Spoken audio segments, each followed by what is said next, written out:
అమెరికాలోని దిగ్గజ ఐటీ సంస్థలు భారతీయులను నియమించుకోవద్దన్న ట్రంప్ వ్యాఖ్యలు కలకలం రేపుతున్నాయి. ఈ వ్యాఖ్యలను ట్రంప్ ఎందుకు చేశారు, దీని ప్రభావం మన ఐటీ ఉద్యోగులపై ఎలా ఉంటుందనే అంశాలపై IIIT హైదరాబాద్ ప్రొఫెసర్ రమేష్ లోక్నాథన్తో మా ప్రతినిధి శ్రీకాంత్ ముఖాముఖి. ఉన్నత విద్య పూర్తి చేసిన చాలా మందికి అమెరికా అనేది ఒక కళ. అమెరికా వెళ్ళాలనుకోవడం లేదా అమెరికాకు సంబంధించిన ప్రాజెక్టులో పనిచేయాలనుకోవడమే లక్ష్యంగా పెట్టుకొని చాలామంది సాంకేతిక విద్య లేదా ఉన్నత విద్య పూర్తి చేస్తున్నారు. అయితే ప్రస్తుతం ట్రంప్ వ్యాఖ్యలు అలాంటి వారికి కలవరం సృష్టించే అవకాశం ఉంది. ఎందుకంటే భారతీయులైన ఐటీ ఉద్యోగులను నియమించుకోవద్దని చెప్పి కూడా ట్రంప్ ఈ సందర్భంగా ఐటీ దిగ్గజ సంస్థలైన గూగుల్తో పాటు మైక్రోసాఫ్ట్ను ఉద్దేశించి వ్యాఖ్యానించారు. అసలు ట్రంప్ ఎందుకు ఈ విధంగా మాట్లాడారు, ఆయన వ్యాఖ్యల వెనుక ఉన్న ఉద్దేశం ఏంటి, అందులో ఉన్న మతలబు ఏంటి అని తెలుసుకోవడానికి IIIT హైదరాబాద్ ప్రొఫెసర్ రమేష్ లోక్నాథన్ గారు మనతో ఉన్నారు. ఆయన అడిగి మరిన్ని వివరాలు తెలుసుకున్నాం. నమస్తే రమేష్ గారు. నమస్తే అండి. సార్, ఇప్పుడు ట్రంప్ ఈసారి ఐటీ ఉద్యోగుల మీద పడ్డారు. భారతీయులైన ఐటీ ఉద్యోగులను నియమించుకోవద్దని చెప్పి కూడా ఈ సందర్భంగా వ్యాఖ్యానించారు. ట్రంప్ ఎందుకు ఈ వ్యాఖ్యలు చేసి ఉంటారు, దాని ఇంకా ఎలాంటి ఉద్దేశం ఉండి ఉంటుంది ఆయనది? అంటే ప్రతి దేశంలో వాళ్ళ national interest they will try to protect కదా, అది నార్మల్. ఇప్పుడు ట్రేడ్ డీల్స్ అంతా నెగోషియేషన్ అవుతుంది కదా, ప్రతి అమెరికాకి, మిగతా కంట్రీస్కి, ఇండియాకి, మిగతా కంట్రీస్కి, అలా చాలా it's created very global thing happening ఈ ట్రేడ్ డిస్కషన్స్ అన్నది. ఇప్పుడు సర్వీసెస్ కూడా ఒకలాంటి ట్రేడే. అంటే మనం మామూలుగా ట్రేడ్ అన్నది ఇంపోర్ట్ మెటీరియల్స్ కానీ లేదు కార్స్ కానీ అలా చూస్తాం, కానీ ఐటమ్ మెటీరియల్స్ అనుకుంటాము, కానీ సర్వీసెస్ కూడా ట్రేడే. సో మనది ట్రేడ్ మనం చాలా ఇంపోర్ట్ చేసినా కూడా మన సర్వీసెస్ ఎక్స్పోర్ట్ చేస్తున్నాం. సో మన ట్రేడ్ ఇంబ్యాలెన్స్ మన మీదే ఉంది. We are exporting more than importing అమెరికాతో కంపేర్ చేస్తే, and when you do trade with US. So వాళ్ళ ప్రొటెక్షన్, నేషనల్ ఇంట్రెస్ట్ కోసము ఆయన చెప్పడం అన్నది ఇట్స్ ఓకే. అయితే any country will do that, they will try to protect their interest. But ఇప్పుడు ఎందుకని గూగుల్ లాంటి కంపెనీస్ కానీ అంటే ఇండియన్ ఇంజనీర్స్ ఎందుకు హైర్ చేస్తారంటే వాళ్ళు that's way the talent is.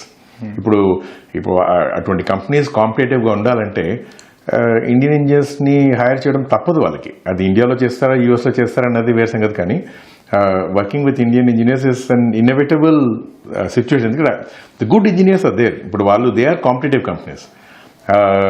So ఆయన చెప్పడంలో it is there as a president of the country, he will try to protect the country's interest. But companies తరఫున చూస్తే it's not possible to not work with Indian engineers. Some of the best engineers come from India. Okay sir, అమెరికాలో పనిచేసే American IT ఉద్యోగులకి మన Indian IT ఉద్యోగులకి తేడా ఏంటి sir? వాళ్ళని ఎందుకు ఏ విధంగా పోల్చుకోవచ్చు మనం? సో ఇప్పుడు అమెరికన్ కంపెనీస్ కూడా చాలా వరకు చూస్తే ఇండియన్సే ఉన్నారు అక్కడ కూడా, ఇండియన్స్ అండ్ మేబీ చైనీస్ చాలా వరకు. If you just go to any company, especially silicon valley అటువంటి ప్లేస్ వెళ్ళి చూస్తే హాఫ్ పైన ఇండియన్స్ అండ్ చైనీస్ ఉంటారు చాలా వరకు అక్కడే కూడా, అంటే వర్కింగ్ ఇన్ ది US. సో ఇప్పుడు the Americans, non Indians or Chinese working in US, Indians working in the US and Indians working in India చూస్తే కేపబిలిటీ పరంగా చూస్తే పెద్ద తేడా లేదు. Especially these days. ఒక 20-30 years బ్యాక్ అయితే US కి ఎవరు తిరిగి రారు. ఇప్పుడు ఇక్కడ కూడా ఎవరిని చూసినా కూడా, if you take any technology company, వాళ్ళు మల్టిపుల్ కంట్రీస్లో వర్క్ చేస్తుంటారు, multiple large companies, small companies. వాళ్ళ ఎక్స్పీరియన్స్ కూడా చాలా గ్లోబల్ ఎక్స్పీరియన్స్. ఇప్పుడు తిరిగి వచ్చేస్తుండొచ్చు, బట్ 10-20-30 years బయట పనిచేసేసి తిరిగి వచ్చి ఉంటారు. లేదా ఇక్కడ ఉన్నా కూడా పోతూ వస్తూ they would had good part of their work experience outside. అలా చూస్తే వాళ్ళ ఎక్స్పీరియన్స్ కానీ వాళ్ళ కేపబిలిటీ కానీ పెద్ద తేడా లేదు. Americans working in American companies, Indians working in American companies in the US, and Indians working in India పెద్ద తేడా లేదు capabilities wise.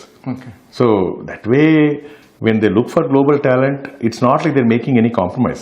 They are getting top quality talent. దాంట్లో అయితే అసలు ఏం సందేహం లేదు. Americans in the US, Indians in the US and Indians in India పెద్ద డిఫరెన్స్ లేదు కేపబిలిటీ వైజ్. ఒక శాలరీస్ విషయంలో మాత్రం తేడా ఉండొచ్చు. అవును, మన Indian economic conditions, our salary structure is different. So అలా చూస్తే వాళ్ళ శాలరీతో కంపేర్ చేస్తే it will be much lesser, 30-40% అలా ఉంటుంది, రైట్? బట్ కేపబిలిటీ దృష్టిలో చూస్తే మాత్రం they similar. So which company won't engage when you have similar capability and you can pay much lower salaries? Of course they will engage, తప్పదు కదా. It's a business decision. Okay, ఇప్పుడు భారతీయులను recruit చేసుకోవద్దు IT కంపెనీస్లో అని చెప్పి Trump ఆదేశిస్తున్నాడు, లేదా హుకుం జారీ చేస్తున్నాడు.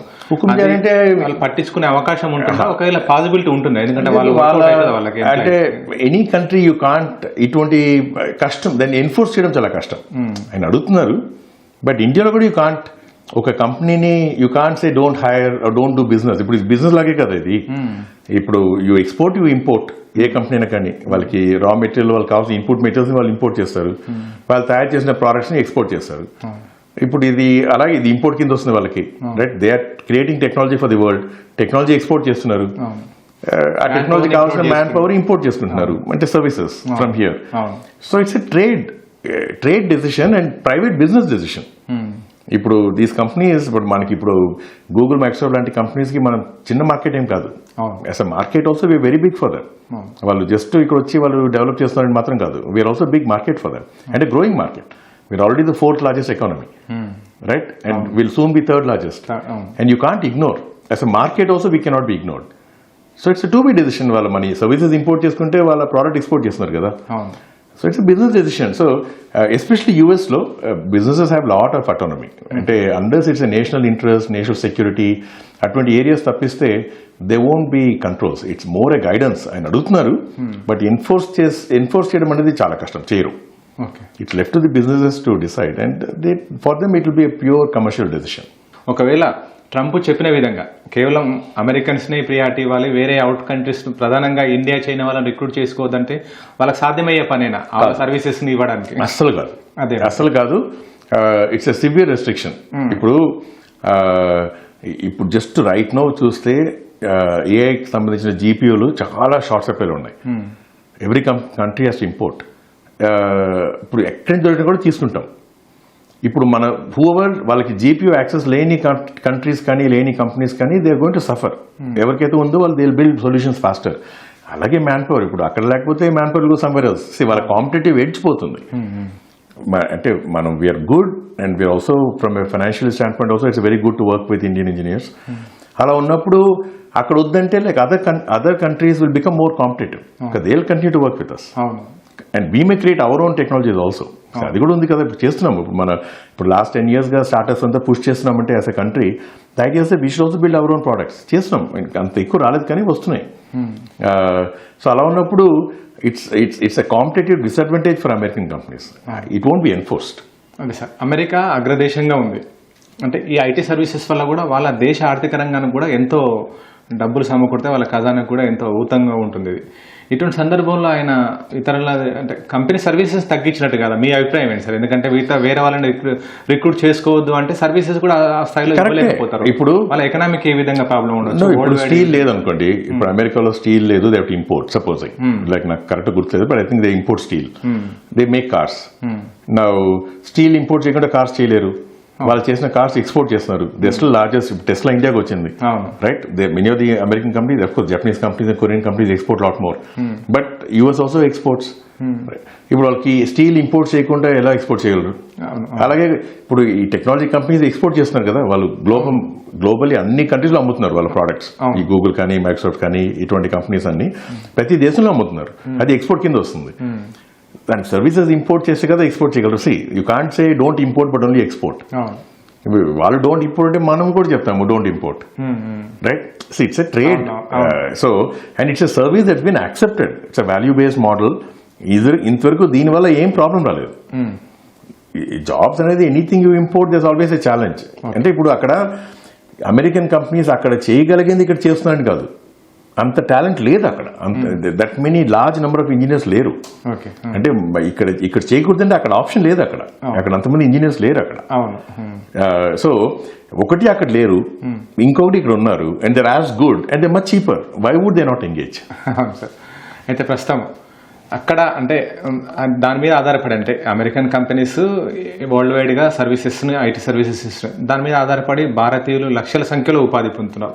మన హైదరాబాద్లోనే మిలియన్స్లో ఉన్నన్నారు, బెంగళూరులోనే మిలియన్స్లో ఉన్నన్నారు.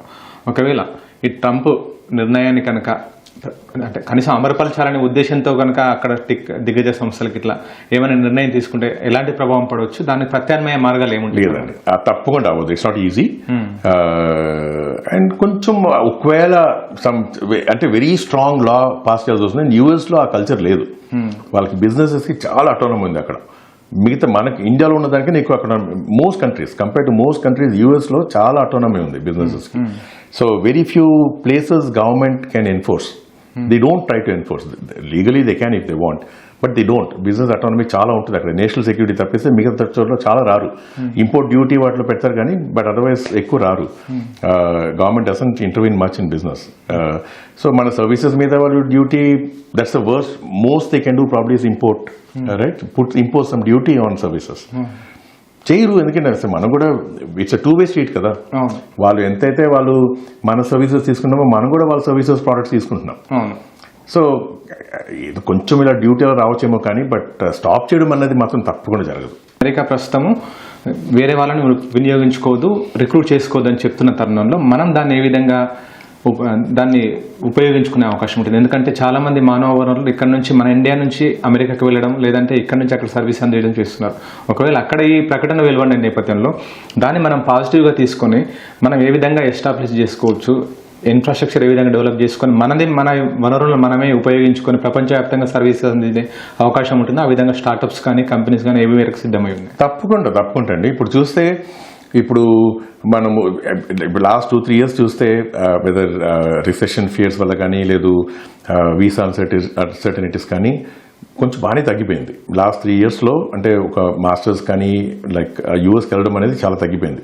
మామూలుగానే తగ్గిపోయింది. లాస్ట్ 10-15 yearsలో ముందు ఉన్నట్లేదు. ఇప్పుడు మా స్టూడెంట్స్ చూస్తే కూడా ఇక్కడ ట్రిపుల్ ముందు చాలా మంది వెళ్ళేవారు to do their MS and PhD degree. ఇప్పుడు లైక్ నాకు తెలిసిన వరకు 10-15% కూడా వెళ్ళట్లేదు. ఓకే. సో అండ్ ఇది ఇక్కడనే కాదు, ఎక్కడైనా కూడా ముందు లైక్ నేను చదువుతున్నప్పుడు కూడా కాలేజ్లో ఉన్నప్పుడు చాలా వరకు వెళ్ళిపోయేవారు వెంటనే, కాకపోయినా 2-3 yearsలో. ఇప్పుడు ఎందుకంటే ది ఆపర్చునిటీస్ బాగున్నాయి ఇక్కడ, కంపెనీస్ మంచి కంపెనీస్ ఉన్నాయి, మంచి వర్క్ ఉంది. సో అది ఎక్కువ తగ్గిపోయింది. ఇప్పుడు వర్కింగ్ ఫర్ ఇండియన్ కంపెనీస్, మన ఓన్ కంపెనీస్, మన స్టార్టప్స్ అనేది ఇట్స్ న్యూ ట్రెండ్ వస్తూ ఉంది. ఇప్పుడు ప్రతి ఇయర్ పెరుగుతూ ఉంది. That's an opportunity. నేను ఎప్పుడు చెప్తుంటాను, నేను Indians, Bay Area and Indians, if Bay Area and Indians can create technology for the world, why cannot Indians in India? ఇప్పుడు అక్కడ వేరే మిక్స్, వేరే ప్రొఫైల్, వేరే ఎక్స్పీరియన్స్ కాదు. అక్కడ ఇండియన్స్, ఇక్కడ Indians almost same, similar companies, similar technology, similar understanding, similar capabilities అయినా కూడా Bay Area, Indians in Bay Area can create technology for the world, but not Indians in India. Why? And that's my, always I keep challenging. Okay. And it's getting better. In next 5-10 years, we'll start creating technology for the world. Tappakunda. Mana startups will start doing very well globally. Avutundi. Tappakunda avutundi. And such things will only accelerate. Okay. But already recession fears, visa fears, will baat taggipoyindi last 4-5 years lo. It uncertainty, it will only accelerate our innovation. So I think in the long term, it's good. Short term, నాకు తెలిసి ఏం impact ఉండకపోవచ్చు, but in the long term, it's good. Okay sir, thank you అండి. ప్రస్తుతం Trump IT కంపెనీలకు ఎలాంటి హుకుం జారీ చేసినా వాటిని వెంటనే అమలుపరిచే స్థితిలో సంబంధిత కంపెనీలు కూడా ఉండలేకపోతున్నాయని, ఎందుకంటే మానవ వనరులను అంత తొందరగా తగ్గించుకోవడం వాళ్ళకు కూడా సాధ్యం కాదని చెప్తూ కూడా IIIT ప్రొఫెసర్ రమేష్ చెప్తున్నారు. అంతేకాకుండా అలాంటి వాటిని అవకాశంగా తీసుకొని మన దేశంలోనూ కూడా మౌలిక సదుపాయాలతో పాటు కంపెనీల సామర్థ్యం పెంచుకొని ప్రపంచవ్యాప్తంగా కూడా మనం ఐటీ సేవలు అందించే స్థాయికి కూడా ఎదిగే అవకాశాలు ఉన్నాయని కూడా చెప్తున్నారు. కెమెరా పర్సన్ రమేష్తో శ్రీకాంత్, ఈటీవీ న్యూస్, హైదరాబాద్.